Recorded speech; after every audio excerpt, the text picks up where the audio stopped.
Hi hello friends, அஸ்ஸலாமு அலைக்கும். Welcome back to my channel. இன்றைக்கி நம்ம சேனலில் சூப்பரான ஒரு நான்வெஜ் ரெசிபியோடு தான் வந்திருக்கோம். இன்றைக்கி வந்து சிக்கன் லிவர் ஃப்ரை எப்படி செய்யலான்னு பார்க்கலாம். வாங்க இது எப்படி ரொம்ப குயிக்காக ரொம்ப டேஸ்ட்டாக செய்யலான்னு பார்க்கலாம்.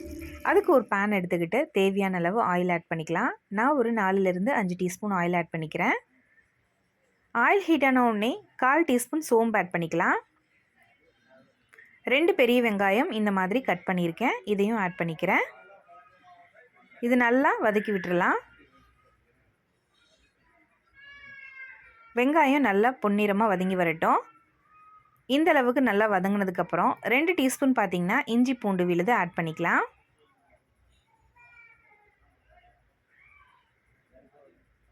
இந்த இஞ்சி பூண்டு விழுது நல்லா பச்சை வாசம்லாம் போகிற அளவுக்கு நல்லா வதக்கி விட்டுறலாம்.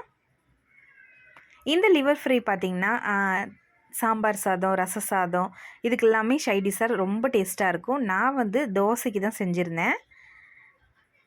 நைட் டின்னருக்கு தோசைக்கு செஞ்சுருந்தேன்.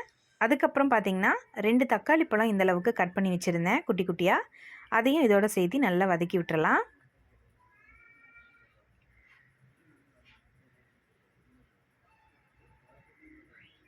இதே மெத்தடில் நீங்கள் மட்டன் லிவர் கூட நீங்கள் செய்யலாம். 2 டீஸ்பூன் சிக்கன் மசாலா தூள் இருக்கு இல்லையா, நான் சக்தி மசாலா சிக்கன் மசாலா தூள் ஆட் பண்ணியிருக்கேன். அடுத்தது காரத்துக்கு மிளகாய் தூள் 1 டீஸ்பூன் ஆட் பண்ணிக்கோங்க. காரம் உங்களுக்கு எவ்வளோ வேணுமோ அந்தளவுக்கு நீங்கள் ஆட் பண்ணிக்கோங்க. இது நல்லா வதங்கி வரட்டும். எண்ணெயில் பிரிஞ்சு தக்காளியெல்லாம் நல்லா வதங்கினதுக்கப்புறம் நம்ம நல்லா மஞ்சத்தூளெல்லாம் போட்டு வாஷ் பண்ணி வச்சுருக்கிற லிவரை ஆட் பண்ணிக்கலாம். லிவர் பார்த்திங்கன்னா நல்லா தண்ணியில் மஞ்சத்தூள் போட்டு நல்லா வந்து ஒரு 15 நிமிஷம் அப்படியே விட்டுருங்க. அதுக்கப்புறம் வாஷ் பண்ணி எடுத்துக்கோங்க. இது இட்லி, தோசை, சப்பாத்தி, ஒயிட் ரைஸ் எல்லாத்துக்குமே சூப்பராக இருக்கும். நான் வந்து தோசைக்கு தான் செஞ்சுருந்தேன். ஒரு ஈவினிங் 7 o'clock பக்கமாக நான் தோசை சுட்டிருந்தேன், அதுக்கு தான் செஞ்சுருந்தேன். தேவையான அளவு உப்பு ஆட் பண்ணிக்கலாம். 1/2 டீஸ்பூன் மஞ்சள் தூள் ஆட் பண்ணிக்கிறேன். அவ்வளோதான். இது நல்லா திருப்பி விட்டுட்டு ஒரு லிட் போட்டு க்ளோஸ் பண்ணி வச்சிடலாம்.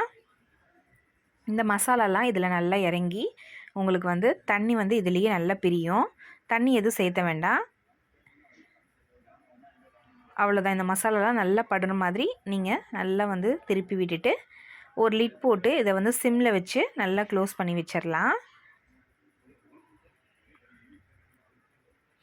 இப்போ பாருங்கள், எல்லா மசாலாவும் எல்லா பக்கமும் இருக்குது. இப்போ க்ளோஸ் பண்ணி விட்டுட்டு ஒரு 10 நிமிஷம் போல் நான் சிம்மில் விட்டுட்டேன். அதுலேயே நிறைய தண்ணி விட்டுருக்கு பாருங்கள்.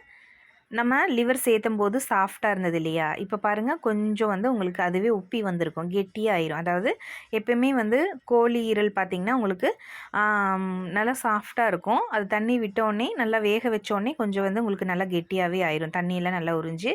இப்போ நல்லா உங்களுக்கு பச்சை வாசல்லாம் போய் உங்களுக்கு கிரேவியெல்லாம் நல்லா ரெடியாகி வந்திருக்கு. இந்த ஸ்டேஜில் நம்ம தண்ணி விட்டுக்கலாம். எவ்வளோ தண்ணி வேணுமோ அந்தளவுக்கு தண்ணி விட்டுட்டு நல்லா லிட் போட்டு க்ளோஸ் பண்ணி வச்சுட்டோம் அப்படின்னா உங்களுக்கு நல்லா வெந்து வந்துடும். இதுலேயே உங்களுக்கு முக்காப்பதம் வெந்திருக்கும். நான் வந்து தண்ணி சேர்த்திக்கிறேன். நல்லாவே வெந்து வந்துடட்டும். நம்ம வந்து ஈவினிங் டைம் சாப்பிட்றதுனால நல்லா வெந்திருக்கணும் இல்லையா. தேவையான அளவு உப்பு ஆட் பண்ணிக்கலாம். இந்த ஸ்டேஜில் டேஸ்ட் பார்த்துட்டு அவ்வளோதான். இப்போ நான் க்ளோஸ் பண்ணி வச்சுட்டு ஒரு 10 நிமிஷம் அப்படியே நான் சிம்லேயே வச்சு விட்டுறேன். இப்போ ஒரு 10 நிமிஷம் கழித்து நம்ம ஓப்பன் பண்ணி பார்ப்போம். இப்போ பாருங்கள், நல்லா கிரேவி ரெடி ஆயிடுச்சு, நல்லா வாசனையாக இருக்குது. இதே மாதிரி நீங்களும் ட்ரை பண்ணி பாருங்கள். ஃபைனலாக கொஞ்சம் கொத்தமல்லி தழை தூவி நம்ம இட்லி, தோசை, சப்பாத்தி, ஒயிட் ரைஸ் எதுக்கு வேணாலும் சர்வ் பண்ணிக்கலாம்.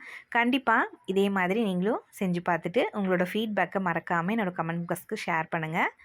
இந்த வீடியோ பிடிச்சிருந்ததுன்னா லைக் பண்ணுங்கள். மறக்காமல் சேனலை சப்ஸ்கிரைப் பண்ணி வச்சுக்கோங்க. அப்போ தான் நான் போடக்கூடிய வீடியோஸ் உங்களுக்கு ஒன்று விடாமல் நோட்டிஃபிகேஷன் வரும்.